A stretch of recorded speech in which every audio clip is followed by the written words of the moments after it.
YSR Congress party మొట్టమొదటిసారి సంస్థాగత నిర్మాణం మీద సీరియస్‌గా దృష్టి సారించింది. రాబోయే 2, 3 నెలల్లో ఉగాది నాటికి అన్నది జగన్ ఇచ్చినటువంటి ఆదేశం.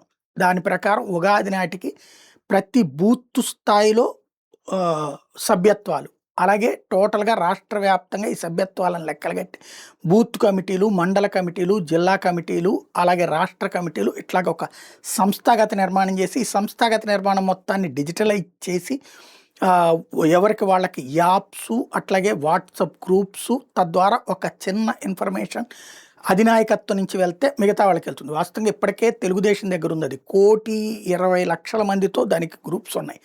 ఇప్పుడు ఆ రూట్‌లోకి మొట్టమొదటిసారి వెళ్తున్నారు. జనసేనకు కూడా ఉంది. దాదాపు 15-20 లక్షల మంది వాళ్ళ గ్రూప్స్‌లో ఉన్నది. వీళ్ళు ఇప్పుడు మొట్టమొదటిసారి ఇప్పటిదాకా ఎమ్మెల్యేలు అట్లా వాళ్ళకి వాళ్ళు చేస్తున్నారు.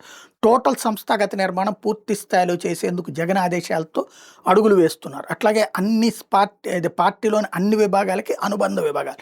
ఈ అనుబంధ విభాగాలు కూడా బూత్ స్థాయి కమిటీలు. తద్వారా ఒక వైఎస్ఆర్ కాంగ్రెస్ పార్టీ డైరెక్టు యువజన విభాగం అని, విద్యార్థి విభాగం అని, డాక్టర్ల విభాగం అని, లాయర్ల విభాగం అని ఇట్లా చూసుకుంటే ఒక బూత్ లెవెల్లో ఒక 5-6 విభాగాలకు సంబంధించిన కమిటీలు ఉంటే ఒక్కొక్క దానికి 10 మంది వేసుకున్నా సరే 60 మంది ఉంటారు. దాంతో సభ్యత్వాలతో కూడా కలిపితే ఒక 600 మంది ఉంటారు. ఒక మీటింగ్ పెడితే కనీసం ఒక 100-150 మంది వస్తారు. ఇది ఒక సిస్టంలోకి తీసుకొస్తున్నారు. అయితే ఇది ఎంతవరకు సక్సెస్ అవుతుందో చూడాలి. ఎంత చిత్తశుద్ధితో చేస్తున్నారు లేదన్నట్టు. ప్రతి ఒక్కళ్ళకి ఏది గుర్తింపు కార్డు ఇవ్వడం ఇదంతా కూడా చేయబోతున్నారు. అయితే చేయాల్సిన 2-3 వేరే కార్యకలాపాలు ఉన్నాయి. నెంబర్ 1, తెలుగుదేశం దగ్గర చూసి నేర్చుకోవాల్సింది ఆఫీసుకు రాగానే మాట్లాడటానికి ఒక టీం నిరంతరం ఉండాలి.